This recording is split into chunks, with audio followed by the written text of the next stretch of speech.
अस्सलामु अलैकुम वरहमतुल्लाहि वबरकातुह। मेरे दोस्तों बुजुर्ग बंधुगण, এই যে দানব আকৃতির নকশাটা দেখতেছেন, এটা খুব ভয়ঙ্কর এবং খাতারনাক। খাতারনাক মানে তারপরও খাতারনাক। এটা হলো জবরদস্ত শত্রুকে বান মেরে মেরে ফেলা।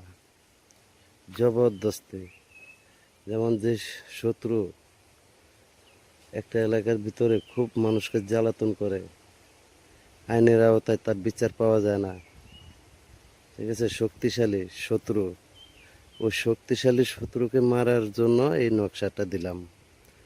তো ওই শক্তিশালী জালেম শত্রুকে মারার জন্য দিছি, কোনো নিরীহ লোককে মারার জন্য এই অস্ত্র দিই নাই। দেখবেন যে একটা লোককে মারতে গেলে যে 1000 লোকের উপকার হয়, তাইলে মারবেন, নাইলে মারবেন না। বিপরীত নিজের বিপদ হবে এবং ক্ষতি হবে। খুব খাতারনাক নকশা। এই নকশাটা লিখতে হবে অরিজিনালি বিষাক্ত সাপের চামড়ায়। ওই চামড়া পাওয়া যায় কিনতে। ওই সাপের চামড়ায় এই নকশা লিখবেন। কয়টা? 7টা লিখবেন, 7টা। জবরদস্তি শক্তিশালী শত্রুকে মারার জন্য 7টা নকশা লিখবেন, কোনো নিরীহ লোককে মারার জন্য না।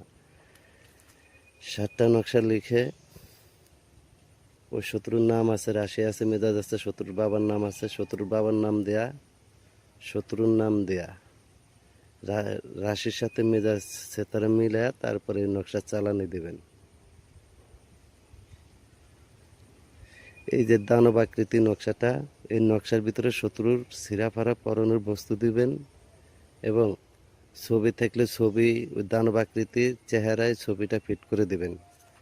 দিয়ে ইনশাল্লাহ একটা নকশা, আগে চালানি মন্ত্র আছে, চালানি মন্ত্রে এই নকশা জাগ্রত করে তারপর চালান দেবেন।